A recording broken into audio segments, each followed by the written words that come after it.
প্রশ্ন দিয়ে শুরু করি আজকের গল্প।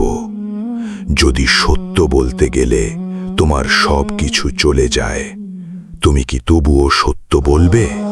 আজ থেকে প্রায় 1000 বছর আগে এক মানুষ এই প্রশ্নের উত্তর দিয়েছিলেন, শুধু কথায় নয়, তার পুরো জীবন দিয়ে। আমি আজ বলবো সেই মানুষের গল্প, যার নাম ইতিহাস মনে রেখেছে, কারণ তিনি ভুলেননি নিজের বিবেককে। ইমাম আহমদ ইবনে হাম্বল রাহিমাহুল্লাহ, বাগদাদ আব্বাসীয় খিলাফতের রাজধানী। শহর জুড়ে ইলমের আলো, মসজিদে মসজিদে শিক্ষার্থী, রাস্তায় রাস্তায় আলিমদের মজলিস। এই শহরেই থাকতেন এক আলেম, ইমাম আহমদ ইবনে হাম্বল, যার কাছে মানুষ 1000 মাইল পথ পাড়ি দিয়ে আসত একটি হাদিস শুনতে।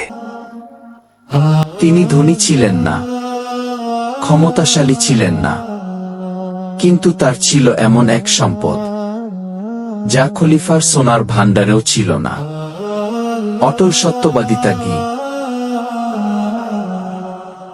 তখন খলিফা ছিলেন মুতাসিম বিল্লাহ।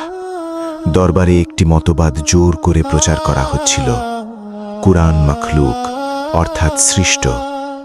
আলেমদের একে একে ডাকা হচ্ছে, চাপ দেওয়া হচ্ছে, রাজি হও, নয়তো। কেউ ভয়ে রাজি হলেন, কেউ চুপ থাকলেন। এলো ইমাম আহমদের পালা।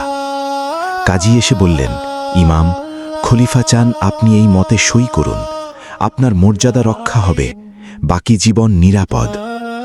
ইমাম আহমদ চুপ রইলেন কিছুক্ষণ, তারপর বললেন, আমাকে কুরআন থেকে একটি দলিল দেখান যেখানে লেখা আছে কুরআন মখলুক। দলিল পেলে মানব, না পেলে আমি পারব না। সেই রাতেই তাকে বন্দী করা হলো। 2 বছরেরও বেশি সময় মারধর করা হলো, শৃঙ্খলে বাঁধা হলো, কিন্তু প্রতিবার জিজ্ঞেস করা হলো, এখন কি মানবে? প্রতিবার একটাই উত্তর, না, আমি আল্লাহর কিতাবের বিরুদ্ধে কিছু বলবো না। তার ছাত্র একদিন কাঁদতে কাঁদতে জিজ্ঞেস করলেন, উস্তাদ, আপনি কি ভয় পাচ্ছেন না? ইমাম আহমদ হাসলেন, বললেন, ভয় পাই, কিন্তু আল্লাহর ভয় এত বড় যে মানুষের ভয়কে ছোট মনে হয়। অনেক বছর পরে খলিফা বদলালেন, ইমাম আহমদ মুক্তি পেলেন। মানুষ দলে দলে আসলো তাকে দেখতে, কারণ তিনি দেখিয়ে দিয়েছিলেন সত্য বলা ব্যয়বহুল, কিন্তু মিথ্যার দাম আরও বেশি।